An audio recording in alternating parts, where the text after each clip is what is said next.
Shalom bien-aimés dans le Seigneur, je suis très content de me retrouver encore devant vous dans le cadre de notre émission La Bonne Part. Que le Seigneur vous bénisse de partout où vous nous suivez. Et par la grâce de Dieu, aujourd'hui nous allons continuer ce que nous avons commencé il y a quelques semaines. Cette thématique où nous parlions de garde ton cœur, veille sur ton cœur. Et dernièrement, au cours de cette émission, nous avons eu à voir commencer cette thématique dans le texte de Proverbes chapitre 4, le verset 23. La Bible est en train de dire « Garde ton cœur plus que toute autre chose, car de lui viennent les sources de la vie. » Garde ton cœur plus que toute autre chose, car de lui viennent les sources de la vie. Et nous avons épilogué autour de ce thème et nous avons sorti 2 points importants autour de ce thème. La première chose que nous avions dite la dernière fois, c'est que la Bible est en train de nous préciser dans ce texte que le cœur est la chose la plus importante de notre vie. La Bible dit « Garde ton cœur plus que toute autre chose, plus que ton argent, plus que ta femme, plus que tes enfants, plus que ton boulot. Garde ton cœur même plus que ta santé, parce que justement, c'est du cœur que viennent toutes les sources de vie. C'est du cœur, c'est du fond du cœur que vient la vie qui alimente toutes ces choses, qui alimentera ta femme, qui alimente ton foyer, qui alimente ton boulot. Si ton cœur est dans un mauvais état, toute la vie qui est censée sortir de toi sera infectée et tu ne pourras rien produire de bon. Vous ne pourrez rien faire de bon. C'est la raison pour laquelle notre cœur est la source de toutes choses et la Bible nous précise que nous devons veiller sur lui au-delà de tout ce que nous pouvons avoir. Au-delà de tout. C'est la priorité de toute chose. Malheureusement, la plupart d'entre nous, nous méprisons cela. Nous ne sommes pas conscients de l'état de notre cœur. Nous vivons des choses tous les jours. Nous avons des coups, des chocs. Nous choquons, nous blessons d'autres personnes. Et nous vivons dans des conséquences qui sont liées à l'état de notre cœur sans nous en rendre compte. Si nous étions un peu plus attentifs sur l'état de notre cœur, beaucoup de choses changeraient. Il y a beaucoup de domaines de nos vies qui manquent de vie. Tout simplement parce que l'endroit qui est censé alimenter, la source qui est censée alimenter de la vie est infectée. Votre boulot ne marche plus, vous n'avez plus la paix dans votre famille, vous n'avez plus la paix dans vos relations. Généralement, toutes ces choses partent du cœur. Ça veut dire que quelque part, le cœur a été détruit quelque part. Il y a une sémence qui a été posée quelque part. Quelque chose n'a pas marché et a produit ce que vous êtes en train de voir. Et si nous faisions un peu plus attention à l'état de notre cœur, vous verrez que ce que nous produisons tous les jours changerait des natures. Nous aurions d'autres résultats. C'est la raison pour laquelle la Bible dit « Veille sur ton cœur » au-delà de toute autre chose. C'était la première chose que nous avons épinglée dans notre émission dernière. Et la deuxième chose, c'est que la Bible a précisé que c'est de la responsabilité de l'homme. La Bible dit « Veille sur ton cœur, garde ton cœur ». C'est à vous, pas à Dieu. C'est à vous, avant tout, de veiller sur votre cœur. C'est votre responsabilité. Avant même que le Saint-Esprit fasse le travail de vous convaincre du péché, de la justice et du jugement, vous avez une conscience. Vous avez, au-delà de la conscience, vous devez être en permanence avoir un état de regard de soi, faire des introspections. Vous savez lorsque votre cœur est rempli de jalousie. Vous savez lorsque vous commencez à détester quelqu'un. Vous sentez lorsque vous commencez à voir les gens petits. À vos yeux, les gens deviennent petits, vous vous sentez trop grand. Vous devez avoir cette habitude d'introspection par rapport à la parole de Dieu. Est-ce que mon cœur garde toujours les critères selon Dieu, où je suis en train de devenir orgueilleux, où je suis en train de devenir méchant, où je suis en train de devenir un moqueur, je suis en train de devenir un adultère. Avant, tu n'avais pas les pensées que tu commences à avoir. Avant, tu n'avais pas les choses que tu commences à manifester. Lorsque vous sentez ces changements dans votre vie, n'attendez pas que vous tombiez dans un scandale pour vous rendre compte qu'il y avait quelque chose qui a commencé. Il faudrait avoir constamment cet état de veille pour vous rendre compte des mouvements que vous avez dans votre vie. Vous ne pouvez pas gérer votre maison si vous ne savez pas vous gérer vous-même. Vous ne pouvez pas gérer un foyer si vous ne savez pas vous contrôler vous-même. Comment voulez-vous gérer une entreprise? Comment voulez-vous être efficace dans la vie de tous les jours en interaction avec les hommes si vous ne savez pas vous gérer vous-même? Beaucoup de gens échouent dans la vie de tous les jours parce qu'ils échouent dans leur propre vie d'abord. Si vous n'êtes pas victorieux dans votre propre vie, n'attendez pas d'être victorieux devant les hommes. Si vous ne savez pas gérer votre vie, vous n'arriverez pas à gérer vos relations. Si vous ne savez pas gérer vos sentiments, vous ne saurez pas gérer les sentiments des autres. Si vous-même, vous ne savez pas vous contrôler, comment allez-vous contrôler les interactions avec les hommes, avec les situations autour de vous? C'est de votre responsabilité d'être conscient de l'état de votre cœur. C'est de votre responsabilité d'être conscient de ce qui bouge dans votre vie. Beaucoup de gens méprisent ça, mais c'est par là que tout commence. Si vous ne gérez pas votre propre vie, si vous n'êtes pas conscient de ce qui entre, de ce qui sort, de ce qui bouge, de ce qui meurt, de ce qui se développe, alors vous êtes déjà mal parti. Et la Bible est en train de dire dans le texte que nous avons lu, de Matthieu chapitre 15, lorsque Jésus est en train de parler, à partir du verset 10, la Bible dit que Jésus a appelé la foule et il dit à la foule, « Écoutez et comprenez. Ce n'est pas ce qui entre dans la bouche qui suit l'homme, mais c'est ce qui sort de la bouche. C'est ce qui suit l'homme. Ce n'est pas ce qui entre dans la bouche qui suit l'homme, mais c'est ce qui sort de la bouche qui suit l'homme. » Après avoir parlé à la foule comme ça, les disciples sont venus en aparté. Ils ont dit, « Seigneur, explique-nous ce que voulait dire cette parabole. » Et la Bible dit, Jésus est en train d'expliquer. Verset 16 leur dit, « Vous aussi êtes-vous encore sans intelligence? Ne comprenez-vous pas que tout ce qui entre dans la bouche va dans le ventre, puis est jeté dans les lieux secrets? Mais ce qui sort de la bouche vient du cœur, et c'est ce qui suit l'homme. Mais ce qui sort de la bouche vient du cœur, et c'est ça qui suit l'homme. Car c'est du cœur que viennent les mauvaises pensées, les meurtres, les adultères, les impudicités, les vols, les faux témoignages, les calomnies. » Amen. J'étais en train donc de lire Matthieu chapitre 15, du verset 10 au verset 19. Alors lorsque vous lisez ce texte, vous vous rendrez compte que le Seigneur est en train d'expliquer ce qui se passe. Il dit que tout ce que l'homme peut produire vient du cœur. Et nous avons expliqué ça dans le numéro passé. Je vous prie de regarder sur nos pages et certainement ça passe en rediffusion sur la chaîne Aussi Pareil à l'Aigle. Veille sur ton cœur, le premier numéro de cette série. Et nous avions dit qu'aujourd'hui, après avoir expliqué que la chose la plus importante de la vie de l'homme, c'est son cœur, c'est l'état de son cœur. Et deuxièmement, que c'est la responsabilité de l'homme de veiller sur son cœur. Nous avions dit la dernière fois que nous allons donner quelques pistes afin de nous permettre de veiller sur nos cœurs, quelques pistes de solutions afin de nous permettre d'être un peu plus conscients de cet enjeu qui est l'état de notre cœur. Et Jésus est en train de nous donner la réponse déjà dans ce texte. Il est en train de dire ceci. Et c'est là que nous entrons dans le message d'aujourd'hui. Le Seigneur Jésus est en train de dire que ce n'est pas ce qui sort de la bouche, ce n'est pas ce qui entre dans la bouche qui suit l'homme, mais ce qui sort de la bouche. Jésus est en train de parler des deux choses différentes. Il est en train de dire ceci. Attention, on va bien comprendre ça. Il dit ce n'est pas ce qui entre dans la bouche qui suit l'homme, mais c'est ce qui sort de la bouche qui suit l'homme. Jésus est en train de parler de ce qui entre d'un côté, et il est en train de parler de ce qui sort d'un côté. Il dit qu'il y a une relation entre les deux. Mais attention, ne confondez pas. Il dit ceci. C'est ce qui entre de la bouche finit par sortir quelque part. La Bible dit que ce qui entre dans la bouche va dans le ventre et puis est jeté dans les lieux secrets. Attention, ce qui entre dans la bouche va dans le ventre et est jeté dans les lieux secrets.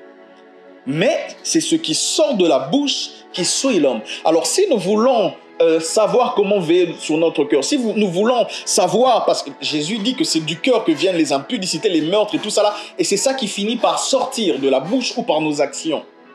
Alors Jésus est en train de mettre une relation entre ce qui entre et ce qui sort. C'est la raison pour laquelle il faudrait que nous comprenions ici que de la même manière, lorsque la nourriture entre dans la bouche, va dans le ventre, finit par sortir et aller dans les lieux secrets, de la même manière, ce qui sort de notre bouche vient de notre cœur et ce qui vient du cœur vient de quelque part.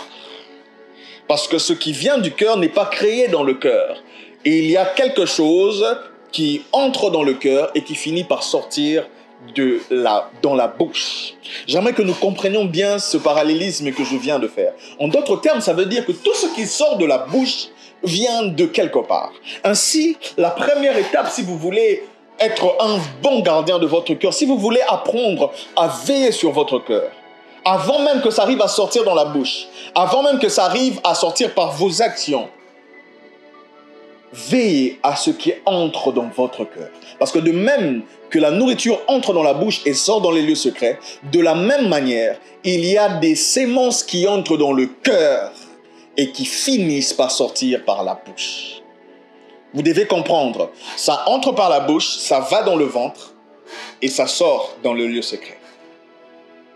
Et ça entre dans le cœur et ça sort dans la bouche. Ce qui entre dans le cœur sort par la bouche. Ce qui entre dans le ventre sort et va dans les lieux secrets.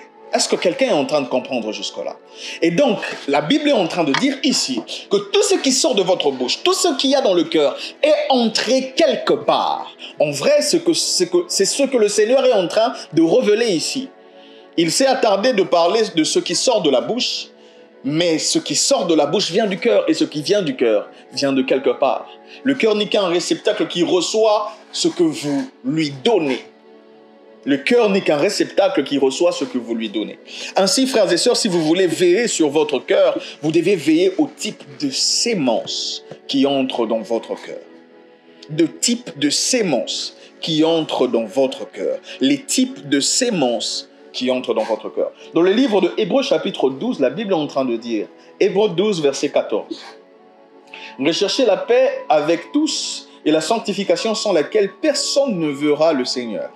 Veillez à ce que nul ne se prive de la grâce de Dieu et à ce qu'aucune racine d'amertume poussant des rejetants ne produise du trouble et que plusieurs n'en soient affectés. Amen. Veillez à ce qu'aucune racine d'amertume poussant des rejetants ne produise du trouble. Veillez à ce que toute racine d'amertume, qu'aucune racine d'amertume poussant des rejetants ne produise. Ce que la Bible est en train de dire ici, c'est que tout ce qui est produit, Jésus, la Bible, la parole de Dieu, ici dans le livre de Hébreux, prend l'exemple d'une plante pour expliquer que tout ce qui est produit vient de quelque part. La Bible est en train de dire, veillez à ce que toute racine d'amertume ne produise un rejeton. Rejeton, c'est le début d'une plante. Et cette plante, c'est ça qui va créer l'amertume au milieu de vous. Ça veut dire tout ce qu'il y a de mal, comme dans le texte de Matthieu que nous avons lu, vient d'une plante qui a été plantée à l'intérieur de votre cœur, qui a eu des racines et qui est fini par produire des résultats. C'est la raison pour laquelle la Bible prend l'exemple d'une sémence. Avant de parler d'une racine, d'une plante, d'un arbre qui produit des fruits, tout commence par une sémence qui est jetée à terre. Alors faites attention aux sémences. Tout ce que nous sommes est le résultat des fois, en grande partie aussi, de ce que nous recevons, de ce que nous entendons. La manière dont vous vous habillez aujourd'hui, vous avez vu ça quelque part. Si vous étiez en 1950, vous ne porterez pas les genres de pantalons que vous portez. Vous n'aurez peut-être pas la coiffe que vous avez. Si vous étiez en 1400 à l'époque, vous ne seriez peut-être pas habillé comme ça. La société joue un grand rôle sur notre manière de faire, notre manière de voir, notre manière de nous habiller, notre manière de nous comportez-nous, prenons tout quelque part. Attention à l'endroit où vous prenez ce que vous prenez. Attention à vos sources. Attention aux endroits où vous recevez les semences. La manière dont vous parlez, vous avez certainement eu ça quelque part. Les tics que vous avez dans votre comportement, ça vient certainement de votre père, de votre famille. C'est comme ça que dans les familles où les parents insultent, généralement vous allez voir les enfants insulter. Vous voyez un enfant de 2 ans qui joue avec ses amis, il insulte. Quand vous voyez ça, reconnaissez que ses parents ont l'habitude de s'insulter entre eux. Reconnaissez que dans leur famille, on a l'habitude d'insulter. Ce que vous voyez, vous manifestez vient de quelque part.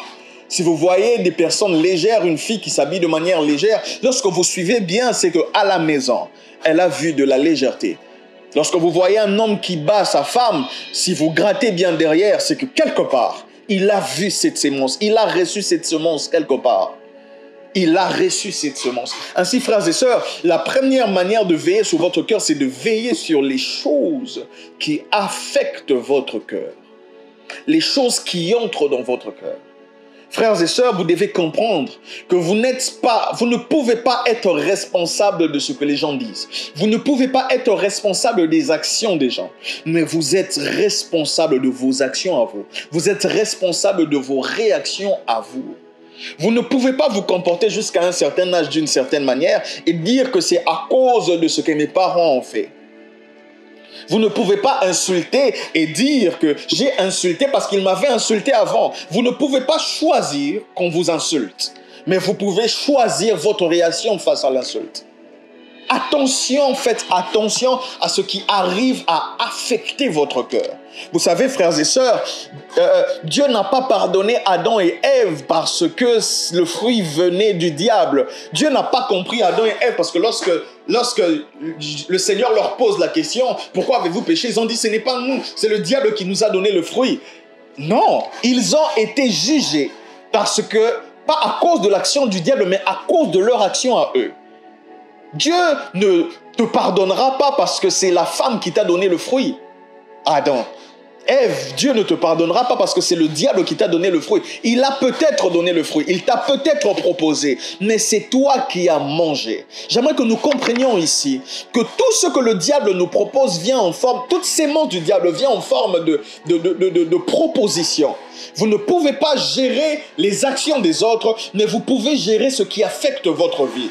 Tout ce qui entre dans votre vie, vous devez avoir un filtre. Vous devez décider de ce qui entre. Même lorsque le diable vient vous tenter, cela vient comme une sémence. Vous avez le droit ou non d'être une bonne terre ou d'être une mauvaise terre. Vous devez décider de ne pas être une bonne terre pour certaines choses. Je refuse d'être une bonne terre pour l'insulte. Je refuse d'être une bonne terre pour la jalousie. Ça veut dire que dès que le diable apporte une sémence de jalousie, je refuse. Ça ne correspond pas à moi. J'ai le droit de refuser. David est en train de dire, lorsqu'il a commencé à ressentir de l'abattement dans son cœur, il dit, « Mon cœur, pourquoi t'as battu au-dedans de toi ?» David veillait sur l'état de son cœur et il pouvait voir lorsqu'il y a une sémence qui entre, qui n'est pas conforme à sa manière de voir les choses, refuser cette sémence.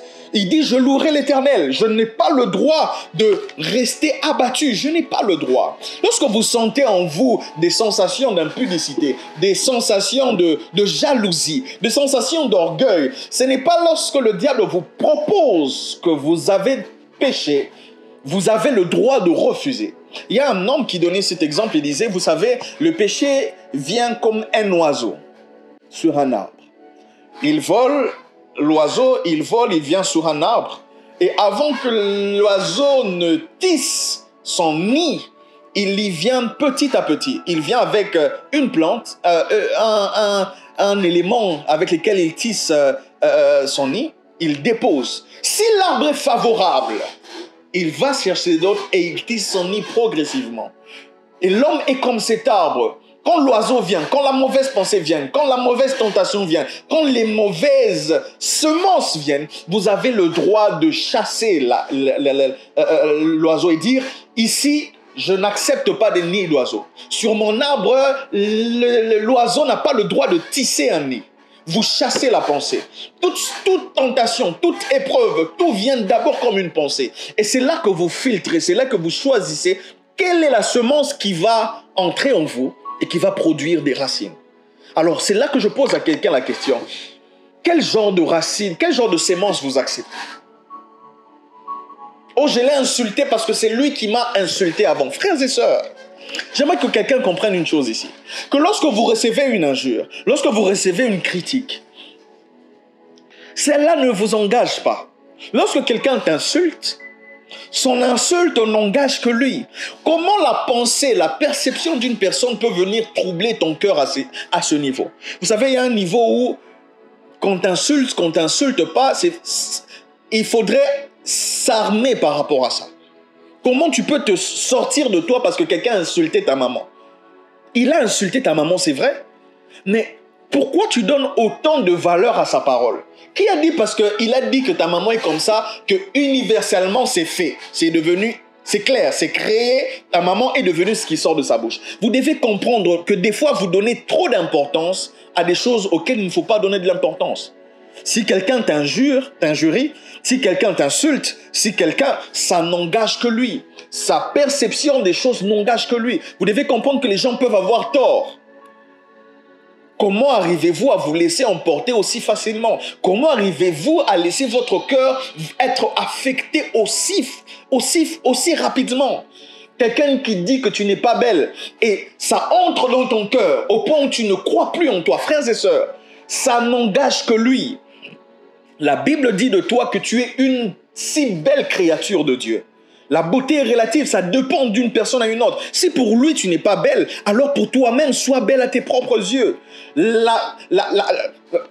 Ce qui compte, c'est le regard que Dieu a sur toi et le regard que toi-même tu as sur toi-même. Quelle est la semence que tu laisses entrer dans ton cœur? Vous devez comprendre que vous n'êtes pas responsable de ce que les gens pensent. On vous critique sur les réseaux, ça engage les personnes. Lorsque vous entendez ça, regardez si vous êtes responsable quelque part de ce qu'ils disent. Et si vous vous rendez compte que vous êtes responsable quelque part, alors corrigez. Mais vous n'êtes pas responsable de ce qu'ils disent. Corrigez si vous sentez une responsabilité par rapport à vous. Et améliorer. Mais vous devez choisir et filtrer ce qui affecte votre cœur. Qu'est-ce que vous acceptez? Le Seigneur ne vous jugera pas par rapport à ce que les gens disent de vous, par rapport à ce que les gens vous ont fait. Mais le Seigneur vous jugera par rapport à ce que vous faites. J'ai trompé ma femme parce qu'elle m'a énervé. Frère, vraiment, est-ce que vous voyez, est-ce que c'est équilibré? Elle a mal agi quelque part et toi tu vas la tromper. Il y a des choses que vous n'allez... Vous voyez, il y a des actions que vous ne pouvez pas résoudre. Vous voyez une colère due au fait qu'elle a mal préparé ou elle t'a mal répondu, ça peut se gérer en famille. Mais lorsque tu vas tromper, avoir un enfant à l'extérieur, les dégâts que ça peut avoir sur ton foyer, ça n'a pas de mesure. Vous ne devez pas confondre les choses. Je suis allé voir à l'extérieur parce que ces derniers temps, mon mari ne me regarde pas. Et si c'est une phase, je suis allé à l'extérieur parce que maintenant ma femme est indisponible. Des fois, frères et sœurs, vous donnez des raisons pour justifier des choses qui sont déjà dans vos cœurs. Frères et sœurs, faites attention aux sémences. Ton mari t'a mal parlé, ça ne justifie pas le fait que tu prépares mal, que tu mettes trop de nourriture dans le sel pour qu'il sente. Dieu te jugera pour l'action que toi tu as fait. Dieu le jugera pour l'action qu'il a fait, mais tu te rends toi aussi coupable de quelque chose. Vous devez vous arranger à ne pas participer au péché des gens. Si les gens vous font du mal, remettez leur sort à l'Éternel. Vous restez dans la vérité. Vous restez vrai avec Dieu. Vous marchez dans la sanctification. Si Ève avait péché et elle proposait, comme elle a proposé à son mari le fruit, et son mari disait non, ma femme non. Il est écrit, le Seigneur m'a interdit cela. Sa femme aurait péché, mais lui n'aurait pas été coupable. Des fois, nous nous rendons coupables de beaucoup de choses par une solidarité inutile. Ne soyez pas solidaires dans le péché. Ne soyez pas solidaires dans le mal. Ne laissez pas les actions des autres venir affecter votre cœur. La première chose, et je crois que nous avions deux choses à toucher aujourd'hui, mais je crois que le temps ne nous permettra pas d'entrer dans le deuxième point. Ce que le Seigneur nous rappelle aujourd'hui, frères et sœurs, c'est de faire attention aux sémences qui entrent dans notre cœur. Tout ce qui sort de la bouche vient du cœur. Et ce qui vient du cœur a été planté. Ça arrive au niveau de sortir parce que ça a eu des racines et nous parlerons des racines la fois prochaine. Mais avant d'avoir des racines, cela a d'abord été une sémence. Vous avez le droit de choisir ce que vous suivez à la télé. Vous avez le droit, nous sommes dans un monde où tu peux être dans un endroit où on te coiffe et on met une musique mondaine. Tu es dans le bus et on met une musique mondaine. Tu dois choisir ce qui t'affecte. Nous sommes dans un monde où le mal est partout. Lorsque vous entrez sur les réseaux sociaux, vous trouvez le mal partout. Mais ce n'est pas parce qu'il y a le mal que vous êtes déjà dans le mal. Ce n'est pas parce que le diable te propose une tentation que tu as péché. Tu as le droit de t'arrêter et dire non, ça je refuse. Je choisis la fréquence de ce qui entre dans ma vie. Je choisis les gens de caractère. C'est la raison pour laquelle vous devez choisir ce que vous entendez, les prédicateurs que vous suivez, les émissions que vous suivez à la télé. Beaucoup de femmes commencent à mal s'habiller parce qu'elles ont vu qu'à la télé, des gens s'habillaient mal. Des filles aujourd'hui commencent à porter des chaînes aux pieds, faire des choses comme des prostituées. Je ne suis pas en train de juger quelqu'un, mais des choses que l'on voyait à la télé chez des musiciens, des histoires de scène du côté mondain, on commence à voir petit à petit ces choses entrer dans la vie des chrétiens. Pourquoi? Parce qu'ils ont vu des choses et sans discerner, ils se sont laissés influencer. Tu ne peux pas être prédicatrice et t'habiller comme tu t'habilles. Tu ne peux pas être prédicateur et t'habiller comme tu t'habilles. Avoir l'extravagance que tu as. Frères et sœurs, vous regardez quoi? Vous entendez quoi? La manière dont tu t'habilles, tu as suivi ça. Si tu regardes bien, si tu suis bien l'origine, tu vas voir que c'est d'un artiste mondain quelque part dans un clip que tu as suivi. La manière dont tu parles autour de toi, si tu regardes bien, c'est dans un film que tu as vu quelqu'un parler comme ça. Et tu as accepté de commencer à parler comme ça. Si tu regardes bien, ta manière de réagir, ça vient de quelque part. Alors frères et sœurs, afin de réduire les risques, le taux de mauvaises sémences dans notre cœur, nous devons choisir les canaux que nous suivons. Nous devons choisir les groupes WhatsApp dans lesquels vous êtes. Comment toi, tu es chrétien, tu es dans des groupes WhatsApp où on envoie des nudes. Tu es dans des groupes WhatsApp où on envoie des sextapes. Comment tu fais pour être chrétien et rester dans ce genre de choses sans sortir ni sans parler? Comment vous faites? Je crois qu'à un moment, il faudrait réduire. Lorsque vous voyez que cette porte est une porte, quand je fréquente, c'est comme ça que la Bible dit que les mauvaises compagnies fréquentent les mauvaises compagnies abîment les bonnes mœurs. Lorsque je fréquente cet ami, généralement, après l'avoir fréquenté, après avoir parlé avec lui, je tombe dans un péché où j'agis mal. Alors tu dois comprendre que c'est une porte, c'est une source de mauvaises sémences. Choisissez. Choisissez. Vous n'êtes pas obligé de prendre tout ce que vous trouvez dans le monde. Si vous voulez contrôler votre vie, commencez par choisir qu'est-ce que vous regardez et qu'est-ce que vous affecte. Qu'est-ce qui entre dans vos yeux? Qu'est-ce qui entre dans vos oreilles? Et qu'est-ce qui entre dans vos cœurs? Quelle action entre dans vos cœurs? Lorsque quelqu'un agit mal, refusez que cela puisse toucher votre cœur. Refusez d'être affecté. Parce que c'est cette affectation-là qui va créer des racines. Et nous verrons les racines la fois prochaine. Alors frères et sœurs, c'est en commençant par tout ça que toute notre vie est régie. C'est suivant ces principes que nous faisons ce que nous faisons, que nous voyons ce que nous voyons et que nous réagissons de la manière dont nous réagissons. Ainsi, frères et sœurs, si tu veilles à ce qui vient dans ta vie, tu veilleras sur ton cœur et tu verras que tu auras une vie plus victorieuse. Décide aujourd'hui de ne pas mal réagir même lorsque les gens autour de toi réagissent mal. Décide aujourd'hui de ne pas aller sur certains sites, de ne pas aller sur certaines pages, de ne pas aller dans certains groupes, de ne pas aller dans certains lieux. Décide aujourd'hui d'être responsable de tes actions à toi et de ne pas laisser l'action d'un autre influencer. Oh, j'ai arrêté d'aller à l'église parce qu'un pasteur a fait un dégât dans son église. Ça, c'est son péché à lui. Ce n'est pas ton péché à toi. Ne partage pas les péchés des autres. J'espère que ce message vous a béni et que quelqu'un, en suivant ce message, va rectifier la trajectoire que prenait sa vie afin de marcher un peu plus dans la volonté de Dieu. Nous allons prier.